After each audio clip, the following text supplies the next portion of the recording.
Jó, capítulo 31. Tomara eu tivesse quem me ouvisse. Eis aqui a minha defesa assinada. Que o Todo-Poderoso me responda, que o meu adversário escreva a sua acusação. Versículo 35. O fim das palavras de Jó descreve um resumo de sua defesa. Ponto por ponto, ele declarou a sua integridade conforme a sua consciência lhe permitia. Jó trouxe à tona os pecados aos quais estava exposto e revelou o segredo de sua integridade. Fiz aliança com os meus olhos. Ou seja, ele fez uma resolução de não contemplar o mal, de desviar os olhos de qualquer ameaça que pudesse corromper o seu coração. Para Jó, o pecado do adultério e da lascívia começava pela contemplação, uma verdade que foi confirmada por Jesus. Ouvistes que foi dito, não adulterarás. Eu, porém, vos digo, qualquer que olhar para uma mulher com intenção impura no coração, já adulterou com ela. Mateus capítulo 5, versículos 27 e 28.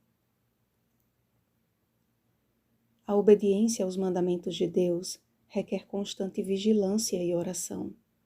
Jó sabia disso, e como um homem temente ao Senhor, mas também como um falho ser humano, conhecendo suas limitações, se desviava do mal. Semelhante a Jó, precisamos fazer uma aliança com os nossos olhos, pois eles são a lâmpada do corpo. Mateus capítulo 6, versículo 22. De nada vale para Deus a aparência de piedade a mascarar uma mente pervertida e dominada pelas baixas paixões. Somos transformados à imagem do que contemplamos. Precisamos, portanto, fixar os nossos olhos no único lugar seguro, olhando firmemente para o autor e consumador da fé, Jesus. Hebreus capítulo 12, versículo 2. Selar um compromisso com os nossos olhos significa entregá-los aos cuidados do Espírito Santo, o colírio divino. Apocalipse capítulo 3, versículo 18. E certamente, sempre que vier a tentação e o perigo de nos desviarmos do caminho eterno, ouviremos a sua voz a nos dizer: Este é o caminho, andai por ele. Isaías capítulo 30, versículo 21. Mas isso não se refere apenas ao pecado do adultério. Jó mesmo prosseguiu em sua defesa com relação a outros pecados em que poderia ter caído. Podemos dizer que Jó 31 é o louvor do homem virtuoso, se compararmos com a descrição da mulher virtuosa em Provérbios 31. Quantos têm se enveredado por caminhos tortuosos, com a desculpa de que suas inclinações não podem ser vencidas, desonrando a Deus com o falso testemunho de que existem pecados que o poder divino não é capaz de subjugar. Outros têm considerado como sendo normal os recursos que o inimigo utiliza para corromper o caráter do homem e julgam como extremistas aqueles que não compartilham de seus hábitos nocivos.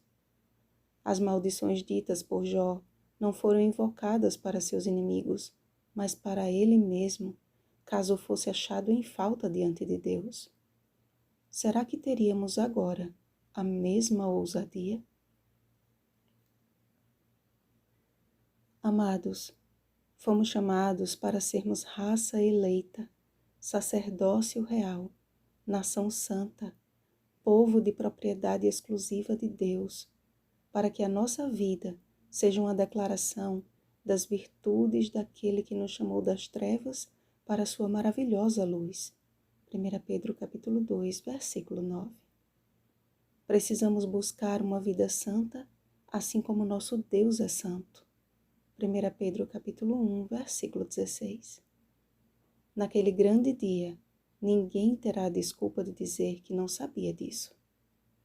Não é hora de olhar para os lados, mas como Jó, olhar para nós mesmos e então erguendo nossos olhos a Cristo, clamar: vê se há em mim algum caminho mau e guia-me pelo caminho eterno. Salmo 139, versículo 24. Vigiemos e oremos. Bom dia, nação santa de Deus. Oremos pelo batismo do Espírito Santo. Oremos uns pelos outros. Rosana Garcia Barros.